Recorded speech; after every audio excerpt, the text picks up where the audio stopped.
Good morning and welcome to Girls Talk. Thank you. Last week we discussed all the ins and outs of shopping. This week we're going to switch to a little bit darker topic, actually a lot darker of a topic, and we're going to discuss gonorrhea.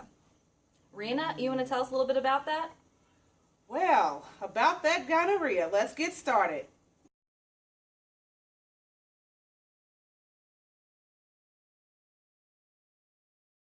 Yeah. So what is gonorrhea? Gonorrhea is a sexually transmitted disease that is caused by Neisseria gonorrhea bacterium. The signs and symptoms include vaginal discharge, bleeding between menses, early symptoms that are often mistaken as bladder infections, and the symptoms vary in severity from men to women. Very interesting. Sounds like you don't want to get that. Not at all. Here's some statistics about gonorrhea. 820,000 new gonorrheal infections occur in the U.S. each year. In 2014, 350,062 cases were reported to the CDC.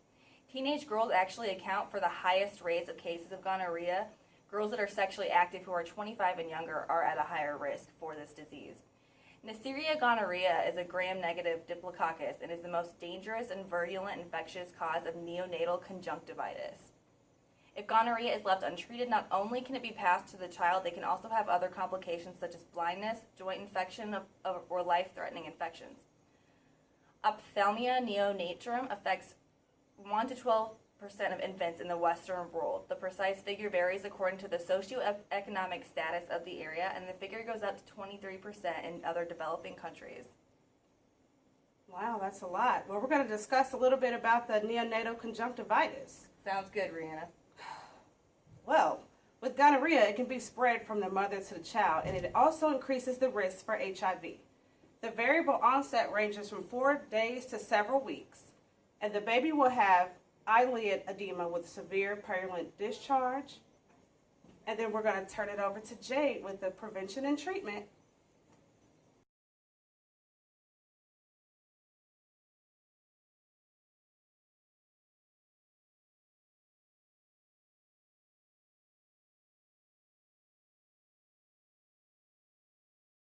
Includes ceftriaxone, which is an antibiotic. Frequent saline irrigation of the eye prevents secretions from adhering. Topical antimicrobial ointments alone are ineffective and are not needed when systemic therapy is provided. Treatment for the mother includes treatment with antibiotics such as ceftriaxone again, azithromycin, and doxycycline.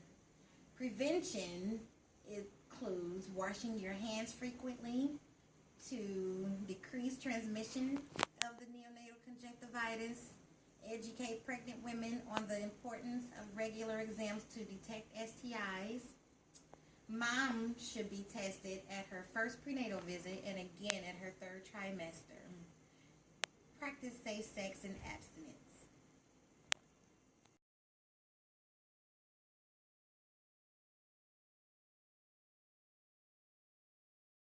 We weren't going to let you off that easy because it's time for A quick quiz!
Thanks for taking our quick quiz today. That concludes our show.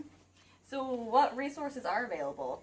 Well, there are a lot of community resources that are available to if you are so happen to be diagnosed with gonorrhea or any STD.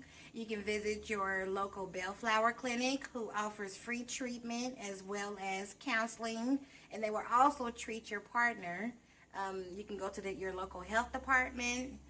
CDC has a lot of pamphlets online available, and just make sure that if you are taking an antibiotic, if you are diagnosed with an STI, to drink plenty of fluids to make sure that antibiotic is getting through just fine. Make sure that you're abstaining from sex for 2 weeks. Yep, nice. Well, thank you for all that information. Well, thanks for tuning in today, guys. We hope you found all of our information useful. And if you'd like to find out more information about the topic we discussed today, please visit the links that will pop up on the screen here shortly. And thank you for tuning in to Girls Talk.